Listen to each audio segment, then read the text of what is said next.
పాలించుకుంటూ ఈవీఎంలను manage చేసుకుంటూ ఈ దేశాన్ని నమ్మకద్రోహం చేసుకుంటూ ప్రజలని 140 కోట్ల మందిని నమ్మకద్రోహం చేసుకుంటూ తమకు ఓట్లు వేస్తున్నారని ఒక అపోహను కల్పించుకొని ఓట్లు వేయకపోయినా కూడా మొన్న మహారాష్ట్రలో చూసాం.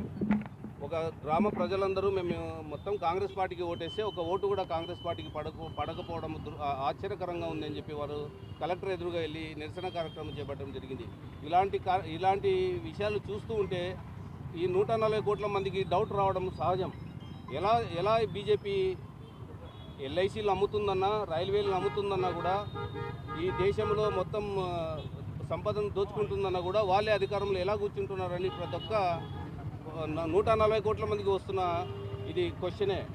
సో దయచేసి ఇలాంటి వ్యాఖ్యలు ఇంకోసారి చేయకూడదంటే ఇమ్మీడియట్గా అమిత్ షా గారి మీద చర్యలు తీసుకోవాలి, ఆయన సస్పెండ్ చేయాలి, పార్టీ నుంచి కూడా సస్పెండ్ చేయాలని కాంగ్రెస్ పార్టీ తరఫున డిమాండ్ చేస్తున్నాం.